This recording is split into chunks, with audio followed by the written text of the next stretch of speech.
Bien le bonjour. Aujourd'hui on va aller faire un tour à la nouvelle fromagerie épicerie fine Bleu et Persillé, le comptoir gourmand. On est dans le Shop Angus à Montréal. Ils vont faire la grande ouverture, donc ils ont déjà fait un petit soft opening depuis quelques semaines. Mais là on va essayer d'aller parler à tous les exposants, qui nous parlent un petit peu de leurs produits, parler aux équipes et voir un petit peu c'est quoi les motivations et la vision qu'il va y avoir dans le quartier. Voilà, donc voilà, on est arrivé, c'est juste ici là. Avec les fromages. On a des pains et on a adapté un peu pour accompagner le fromage. On a le pain noir avec des pâtes avec l'ail, de la ferme, du code.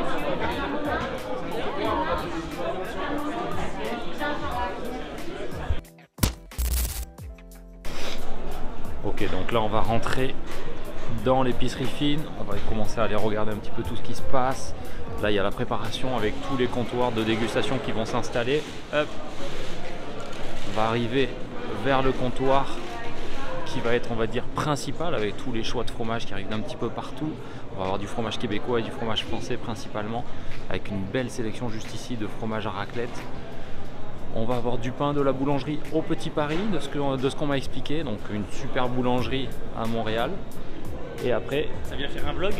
ouais, bah pour la boulangerie au Petit Paris, c'est le pain qu'on va pouvoir être capable de retrouver pour la fromagerie Bleu et Persillé. Donc où est-ce que vous êtes situé, dis-moi? On est au 1592 Mont-Royal Est, donc à l'angle à peu près Papineau et Mont-Royal. Marquette et Mont-Royal pour ceux qui connaissent le coin. Cool. Ça fait 4 ans qu'on est ouvert. Ça fait 4 ans, Ouais. ça fait 4 ans que vous y étiez, mais c'était déjà une boulangerie avant ou C'était une boulangerie avant, un artisan avant qui partait à la retraite, donc qui voulait lâcher un petit peu l'entreprise, et on a repris le petit commerce, et depuis ça a pas mal grandi.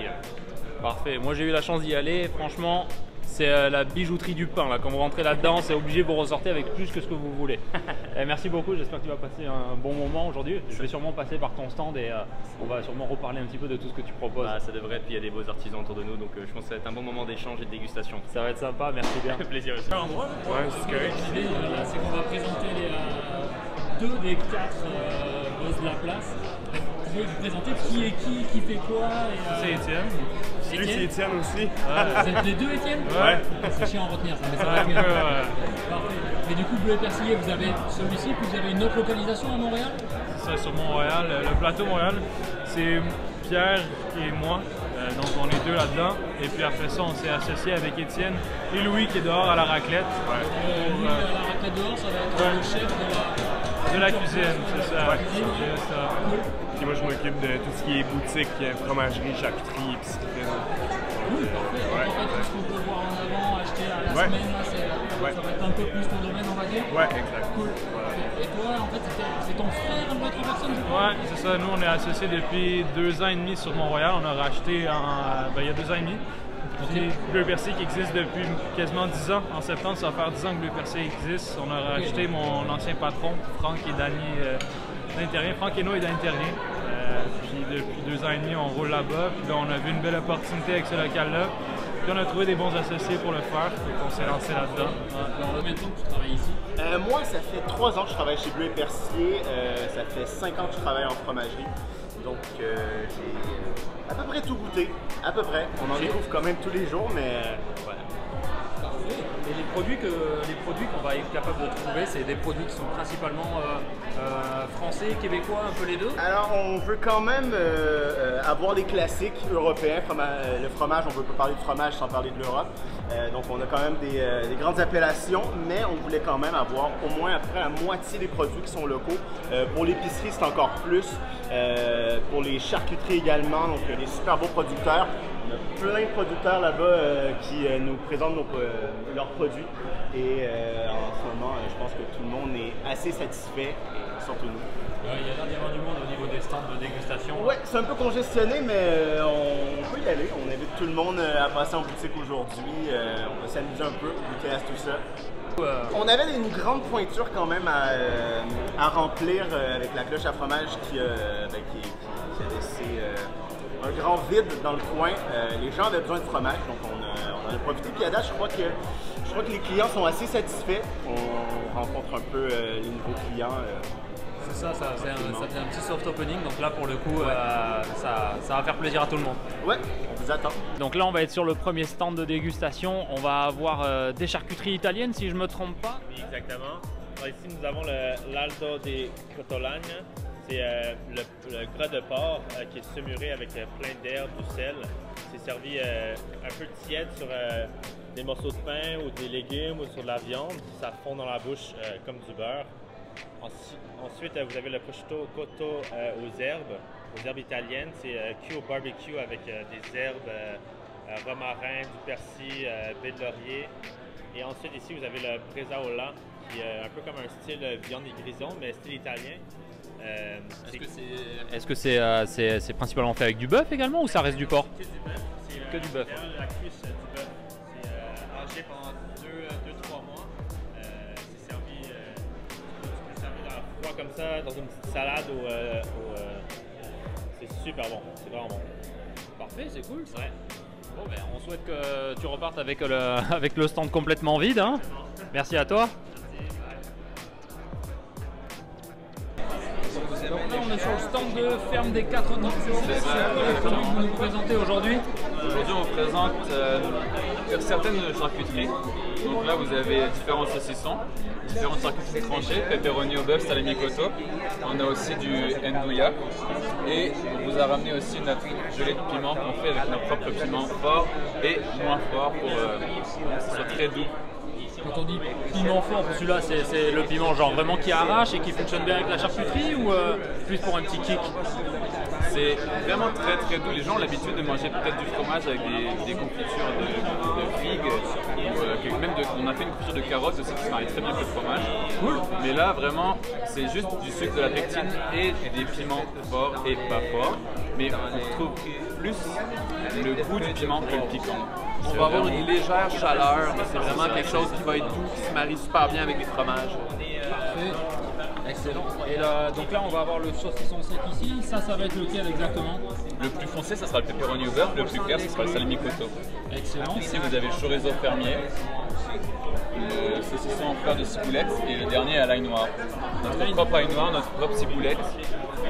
Parfait. Et celui-ci là, de loin, on peut presque croire à un fromage. C'est vrai. C'est pas un fromage, on est Non, d'accord. c'est plus quelque chose de tartinable. C'est du gras de porc avec du piment et de l'ail, du sel, du poivre, des ferments, mais c'est plus quelque chose qui va se tartiner, vous voyez. Puis on peut l'utiliser aussi dans des pâtes, par exemple.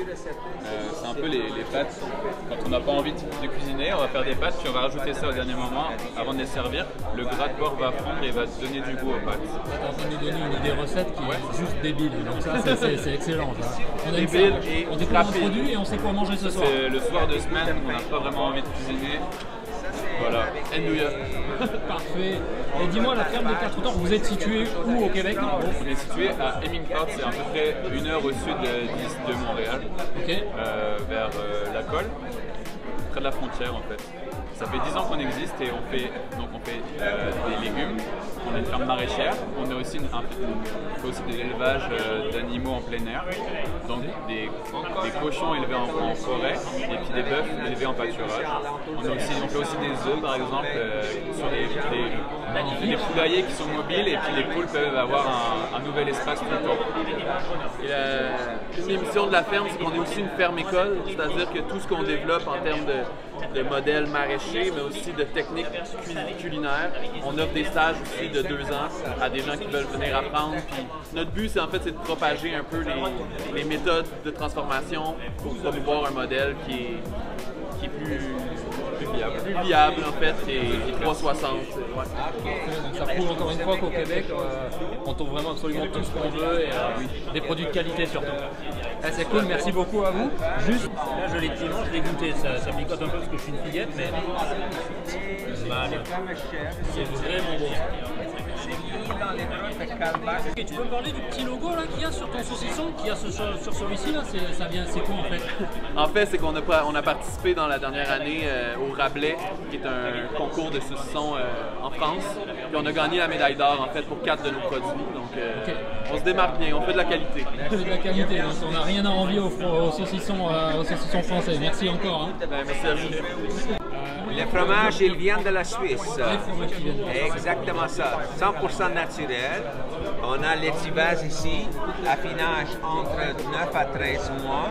100% c'est fait avec de lait cru. Vous avez ici aussi pain cimbro, d'alpage, encore une fois. C'est affinage à l'entour de 6 mois de temps aussi. Et puis ça goûte un peu de pain. Celui-là, ça goûte un peu plus de noisettes. Vous avez aussi le chèvre affiné dans les grottes de Kalbach pendant exactement à l'entour de 4 mois. À la fin aussi, vous avez un goût un peu de terre aussi. Bienvenue en Suisse. Donc on retourne sur le stand de la boulangerie au Petit Paris. Donc pour l'événement, ils ont fait une belle miche de pain bleu et persillé. Puis là, on est en train de retrouver pas mal de pains qui vont proposer en boutique et qu'on peut aussi retrouver dans leur boulangerie. Tu peux nous dire, ça va être quoi les styles de pain qu'on va retrouver ici? Oui, alors, tous les pains qu'on a ici, on va les retrouver chez Bleu et Persillé tous les jours, sauf le lundi. On va retrouver la baguette, le classique, donc baguette tradition. Ici, on a avec une farine française, c'est la baguette qui a gagné le titre de meilleure baguette de Montréal encore cette année. Ici, on va avoir le pain noix de Grenoble. Donc, on va être sur des pains un peu plus grands, des bâtards. Noix de Grenoble, on est sur une farine blanche, des belles noix de Grenoble. Pour accompagner des fromages, honnêtement, c'est magnifique. À côté de ça, pain sportif. À l'intérieur, on va retrouver des noisettes torréfiées, bleuets, canneberge, un trait de sirop d'érable. Ça le matin, petite noisette de beurre salé sortie du grille-pain, c'est incroyable. Et le fromage également. On a un peu de fougasse aux olives en dégustation. Donc ça vient, c'est des fougasses, c'est des morceaux. Fougasse aux olives, un mélange d'olive verte et d'olive noire. À côté de ça, c'est des morceaux de la grosse meule. C'est pas celle-ci qu'on retrouve, c'est celle-ci en 2 kilos. Les boulangers se sont amusés ce matin. 2 kilos, ils se sont bien amusés en effet, ouais, j'avoue. 2 kilos, c'est ce qu'on trouve en boutique. Celle-ci a fait 6. 6 ou 8, oui. Il y a du pain pour un mois avec ça. Et donc celui-ci, c'est les moulins de Charlevoix, donc en bio, moulu sur pierre. C'est un super bon pain, un petit goût fumé, torréfié, un bon pain de campagne. Parfait. Que des bons pains pour accompagner le fromage. Magnifique, c'est excellent. On demande que ça. On va aller faire le tour avec les autres. Merci à toi. Ça fait plaisir. Ça, c'est les dattes fraîches et biologiques de MyDat, donc une compagnie qui est installée ici à Montréal, au Québec, et qui importe donc ces dattes-là d'Algérie. Alors, donc c'est la Degletnour d'Algérie, mais c'est pas n'importe quelle Degletnour, c'est la Degletnour qui vient d'un terroir particulier qu'on appelle le terroir de Tolga. Tolga, c'est une appellation contrôlée en Algérie. Parce que là-bas, cette oasis, elle a un microclimat, une qualité de sol, et il y a un savoir-faire ancestral là-bas qui fait que la date, quand elle mûrit, elle reste fraîche, elle est moelleuse, mielleuse et elle fond dans la bouche. Voilà. La majorité des dattes, quand elles mûrissent, elles finissent par sécher. Mais la date de Tolga, elle ne sèche pas, elle reste moelleuse. Ça, c'est son aspect naturel sur sa branchette. Donc, on a mis un plateau de fromage, surtout du bleu, parce que ça se combine très très bien avec le bleu. Ça marche mieux avec le fromage bleu, c'est plus persillé, donc du coup ça marche un peu mieux. La combinaison est magnifique. Là. Okay. Moi je dis, il me plaît à dire que la date goûte le miel, et avec le bleu ça goûte le ciel. Oh, c'est beau ça. Oh, ça c'est beau ça. Ok, merci beaucoup. C'est la compagnie MyDat, et c'est la Degletnour d'Algérie du terroir de Tolga. Parfait, merci beaucoup pour le temps et belle dégustation. Hein. Merci. Donc là on est sur le stand de la charcuterie Le Porc Épic. Oui, alors aujourd'hui on a en dégustation la rillette notre rillette de canard et notre rillette de porc. Vous pouvez voir ici, excusez-moi. En dégustation, on a apporté 12 saveurs, à défaut d'en avoir 40 au total, ce qui aurait été un petit peu plus difficile. Aujourd'hui, j'ai apporté le sève d'érable, saveur du moment, abricot, noisette et whisky barbecue qui plaît toujours en règle générale. Et on a également en arrière un saucisson fromagé avec le manchego ainoir, qui est un fromage espagnol. Voilà. Parfait. Et ça fait longtemps que ça existe la charcuterie? Alors la ligne de produits charcuterie Le Porc Épic a vu naissance il y a 8 ans. Xavier Roy, l'homme en arrière des saucissons, avait créé 5 saveurs. Aujourd'hui, Il explose toujours dans les idées. C'est très agréable de le suivre d'ailleurs. Il a 40 saveurs de saucisson. Il y a des rillettes de porc, il y a des rillettes de canard. On a également d'autres produits. Mais aujourd'hui, à Bleu Persillé, on a les rillettes et les saucissons. Parfait. Ben, écoute, je pense que les gens, tout le monde va vraiment apprécier à déguster les rillettes et tout ce qui va être saucisson. Donc, ça va être que du bonheur. Merci à toi. Merci. Salut, mon nom c'est John de Conserve Montréal. On est une conserverie qui fait des conserves comme des confitures par exemple. Ça ici c'est notre gelée de poivron. On a une confiture de fraises avec des herbes et des épices, une confiture de bleuets avec les mêmes choses. Ça ici c'est notre Cowboy Candy, c'est des jalapenos confits dans du sirop. Et on a une gelée de jalapeno rouge avec de l'habanero et de l'ail aussi.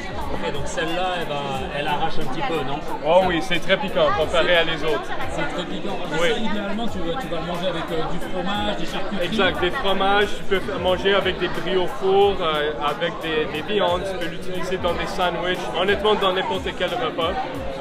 Ça dépend de quel produit. Et la marque, elle existe depuis combien de temps? Cette année, c'est notre 3e année, je crois. Et ouais, ça a commencé comme un petit projet, mais là que le monde essaie nos choses, là, ça grandit.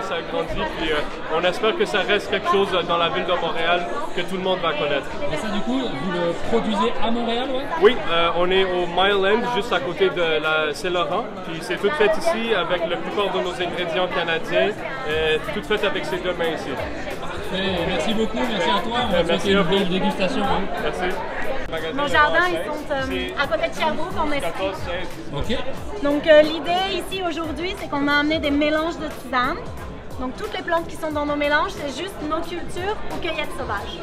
Parfait, cool. Et du coup, tu vas présenter différents produits que tu fais toi-même. Tu les fais chez toi? Tu as une fabrique en quelque sorte? Exact. On détient toute la chaîne depuis la graine. On part les plantes à la graine, on les met dans le champ, on récolte, on sèche et on ensage tout à la ferme. Parfait. On fait aussi des fleurs que j'ai pas amenées aujourd'hui. Puis nos jardins ils sont ouverts pendant la saison estivale à tout ce qui est agrotourisme. Donc on a des ateliers sur les plantes médicinales, on a des ateliers sur l'art floral. On fait aussi des visites de jardin et de l'autocueillette.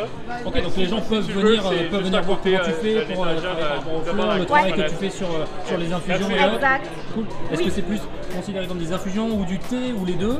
C'est juste des infusions, que des plantes médicinales, il n'y a pas de thé. Il n'y a pas de théine, il n'y a pas de caféine. Ok, c'est tout super sain et on peut dormir après donc. Exactement. Cool. Ou être réveillé, il y a des plantes qui stimulent l'énergie. Sans la théine? Sans la théine. Ah, je savais pas ça. Ouais, on en apprend tous les jours. On va venir à un atelier, les découvrir cet été. Bah, carrément, ouais, on ne va pas hésiter. Et si jamais les gens veulent venir voir l'atelier, il faut aller directement sur ton site internet. Exact, sur Sécheur-Cueilleur, donc c'est notre nom dans le fond, sécheurcueilleur.com, c'est tout écrit là-dessus. Tu retrouves tous nos produits, on fait de la vente en ligne aussi. Cool. Et tu vas dans la partie événements à la ferme, il y aura toute la programmation pour les ateliers, les journées de visite. Et ça, c'est toute l'année? Non, les ateliers, les journées de visite, c'est seulement pendant la belle saison, printemps, été, automne. Okay. Et on a une boutique à la ferme, par exemple, qui est ouverte toute l'année. Ok, cool. Donc il n'y a pas d'excuse, on peut venir quand même toute l'année voir ça. Mais on ne verra pas les fleurs sous la neige. Non, étonnamment, au Québec, c'est un peu plus compliqué. Exact, c'est un défi. Cool, ben merci beaucoup et puis une belle dégustation à toi. Merci, ça me fait plaisir. Attends, je vais te parler dans les yeux là.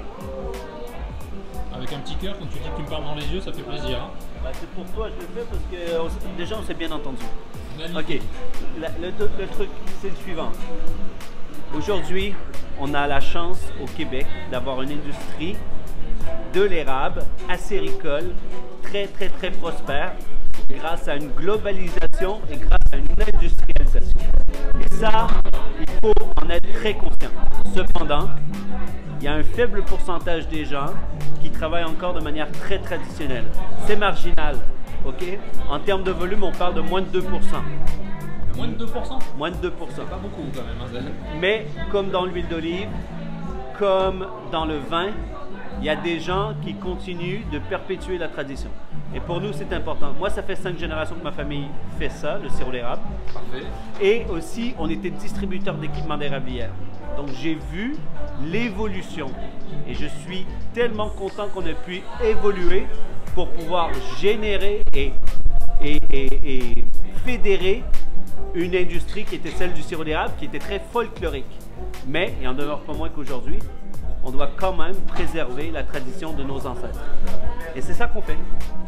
Donc c'est pour ça que vous êtes là chez Bleu et Persillé, parce que déjà vous proposez vos produits dans la seule raison pourquoi Bleu et Persillé, c'est parce qu'eux ils croient en moi et moi je crois en eux. C'est tout. C'est magnifique. Faut pas imposer aux gens notre vision. Faut laisser les gens décider. C'est eux qui sont clients, c'est eux qui payent. C'est vrai.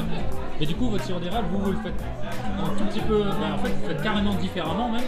Explique-moi ça en fait, parce que tu m'en as parlé grossièrement. Mais grossièrement, c'est très simple. Moi, j'ai un tout petit projet sur une érablière qui appartenait à l'église de mon village, où j'ai loué, parce qu'elle appartient toujours au patrimoine, elle sera toujours partie du patrimoine. Mais c'est un petit clos sur lequel on fait tout de A à Z à la chaudière. Ça, c'est un premier projet. J'ai un deuxième projet également, parce que en termes de volume, c'est très petit, où on distribue des parties très sélectives des coulées. On va chercher à peu près moins de 10% qui est habituellement gardé pour la famille, et le reste, on envoyait à la coopérative. On le garde pour nous, et puis on l'offre à nos clients. Pour que les clients, ils puissent se rapprocher le plus possible de la réalité de la sériculteur, du sucrier, de ce que nous on mangeait à la maison quand j'étais petit. Du grand-père de ma femme, ok? Roger avait une passion pour les chevaux qui s'est transformée dans une passion pour les bovins. C'est un sélecteur de génétique extraordinaire. Il a passé à ses deux fils. Maintenant, ses deux fils, un des fils, 3e génération, un ranch extraordinaire, reconnu mondialement pour la qualité de la génétique animale. Mais historiquement, on avait toujours une petite sucrerie parce qu'on faisait le sucre, ça nous permettait de payer les semis pour nourrir les animaux. Parce qu'on ne pouvait pas vivre que du sirop d'érable. Et c'est pour ça qu'on a le symbole du bœuf sur la bouteille. Tout s'explique, donc le symbole du bœuf, on le voit là, il est juste là. Parfait. Et ça, c'est un clin d'œil, c'est une fleur que j'ai fait à ma femme parce que, vous savez, dans notre village, tout le monde est un peu rival. Tout le monde pense qu'il fait le meilleur sirop d'érable. Et moi, jamais j'aurais pu embouteiller de sirop d'érable qui ne venait pas de ma famille. Mais lorsque je me suis engagé avec ma femme, je me suis dit, ben, on va sélectionner très petite quantité et puis on va la mettre en bouteille parce que il faut enterrer la hache de guerre et il faut regarder vers devant. Magnifique. Vraiment merci à toi. Le produit il est fou là, on va pas se mentir. Là j'ai pris une petite pierre, c'est excellent, c'est vraiment doux, c'est bon. Et avec le froid qu'il fait, ça passe toujours tout seul. Bah, ça nous donne l'énergie, ça nous donne la niaque. C'est ça. Que les produits locaux. Merci à toi d'avoir présenté ça et puis je te souhaite une belle dégustation. Hein. Merci bien. Ok, donc là, on va être sur le stand du Ogit. Sans lactose encore. Comment on dit ça, dis-moi? Ogit des oies. Ogit des oies, d'accord. Donc, toi, t'es l'employé et lui, c'est le boss, c'est ça? Exactement. Okay, exactement. Bon. Alors, raconte-moi ta marque. On va aller encore, on va rester encore sur le on élève des oiseaux, donc des oies, ça ressemble à peu près à ça. C'est à peu près gros comme un autruche, mais un petit peu grand comme un autruche. Une autruche, c'est gros une autruche quand même. Excuse-moi, j'ai fait une joke tantôt. Je disais à une petite fille, ah ouais, les oies, c'est gros comme une autruche, ça a des dents serrées. Là, j'ai dit non, mais là, je pense qu'il a capté l'information, mais c'est beaucoup plus petit qu'un autruche. C'est gros comme un dindon. Gros style dindon. Style dindon, puis en fait, on élève ça de A à Z, donc de l'œuf à ce que ça se retrouve dans votre assiette. Donc, on a amené un peu plus apéro pour bien apporter. Ça se transporte super bien. Donc, on a des rillettes. C'est principalement, il y a des terrines et des rillettes, donc vous faites les deux, vous êtes capable de faire les deux? Oui, exactement. On a beaucoup d'autres produits aussi, mais aujourd'hui, on travaillait sur l'apéro. Les rillettes terrines en petits pots, c'est parfait pour l'apéro. Mais à la ferme, si vous venez nous voir, ben là, on a beaucoup plus de produits. En fait, on est en train de me dire que si jamais je veux venir à la ferme, c'est possible? C'est possible et c'est même très encouragé. C'est quoi? On a une visite, on peut voir comment vous élevez les oies et tout ça. Oui, au final, l'élevage d'oie se fait en pâturage. Donc, vous allez voir l'oiseau dans les champs. Et là, vous pouvez venir voir un petit peu comment on fonctionne. Et les bâtiments, on peut voir aussi comment les oiseaux débutent et arrivent jusqu'au pâturage. Donc, c'est vraiment intéressant. Et là, vous voyez nos installations aussi. Vous voyez comment on est ensemble. On a même un petit endroit où on peut manger, on peut... Ça, oui. Visiter, mais pouvoir goûter le produit après. C'est ce qu'on peut faire. Exactement. Donc là, on a terrasse arrière, on a une terrasse couverte. Et là, vous pouvez avoir une offre culinaire intéressante aussi. Donc là, vous avez pris le front l'apéro, mais techniquement, vous avez d'autres produits encore? Oui. On a plusieurs charcuteries comme la cuisse. La cuisse, ok. De l'oie complète, des pilons, de l'oie fumée. De l'oie fumée? Avec fumé au bois des rats. Ok. Donc après, on a aussi des saucisses d'oie. On les a encore. Donc on a aussi des pizzas. Tu fais des pizzas? Ouais. Pizza à l'oie, exactement. Trop bien. Ouais. Ça, c'est super le fun pour les familles aussi. Ça se met au four super facile. On peut l'amener à la maison. On peut le manger aussi sur place si vous venez nous voir à la ferme. Donc, il n'y a aucune raison de ne pas venir à la ferme. En fait. Il n'y a aucune raison valable. Même s'il pleut, on est couvert, il n'y a pas de problème parce que vous pouvez venir voir. C'est super intéressant de venir voir aussi la production en tant que telle. Autre que les produits à manger, on a aussi des savons. Des savons? De bois d'oie, de gras. Puis sur Spidey pour la peau, on a des crèmes à main. Des crèmes à main. Cool. Ah ouais, donc en fait, vous gardez tout ce qui est possible de faire avec l'oie, vous le faites et c'est tout naturel au maximum. Ouais, l'idée, c'est de perdre absolument rien de l'oiseau, puis on travaille fort pour revaloriser toutes les parties de l'oiseau, que ce soit comme on voit dans l'assiette ou avec le gras où on peut faire plein de choses. Donc là, présentement, on a savon crème à main, surtout, là, qui est très intéressant pour le corps. C'est naturel à 100%. Parfait, c'est trop bien ça. Et du coup, vous êtes situé où? Vous n'êtes pas sur l'île de Montréal, j'imagine? Non, nous, on est à Roxton Falls. Et c'est environ à 1h15 de Montréal. Ok, plus en direction de Québec éventuellement? Plus en direction de Sherbrooke, si on veut. Ok, donc un peu plus en bas. Okay. Ben, on peut y aller par la 20, puis ensuite, il faut sortir, puis rentrer dans les terres. C'est super facile à nous voir, puis le chemin est très facile à... Puis en plus, ben là, on a une piste cyclable qui est proche. Donc, si vous aimez les activités, vous pouvez marcher sur le site. Donc, ça fait une belle journée remplie et complète. Une belle journée découverte. Oui. Et je pourrais même rajouter qu'on est en train de travailler sur un projet qui va vous permettre même de coucher dans des yachts sur le terrain. Ça, c'est trop bien. Ça, c'est vraiment intéressant. Donc, vous louez la yacht, là, vous pouvez passer la soirée ou la fin de semaine sur le gîte. Donc, c'est pratiquement là. On va l'avoir fort probablement si vous suivez ces réseaux sociaux. Vous allez le voir passer là, très bientôt. Parfait, donc on peut vous retrouver sur les réseaux sociaux et puis vous avez un site internet pour pouvoir retrouver toutes ces infos. Toutes les infos sont sur le site internet et les réseaux. Cool, pas de problème. Et on va vous souhaiter une belle dégustation. Et c'est quoi, boss, ton prénom? Lougan. Comment? Lougan. Lougan? Parfait. Donc tu fais attention à ce que ton employé dise pas n'importe quoi parce que le coup des autruches c'est un peu intense quand même. On va vous souhaiter une belle dégustation. Merci à vous. Merci à toi. Donc en gros on récapitule, on a pu rencontrer les boss de la place qui nous ont expliqué leur motivation, on a pu parler avec quelques membres de l'équipe, on a vu également pas mal des producteurs, pas mal des fournisseurs de la place. Ça nous a permis un petit peu de comprendre la qualité autour des produits qu'on peut retrouver dans cette belle épicerie fine et surtout fromagerie. Donc là maintenant on va pas se mentir, on n'a plus vraiment d'excuses. Les bons produits québécois et importés pour vous, ça se passe au Bleu et Persillé, comptoir gourmand du Shop Angus, juste ici.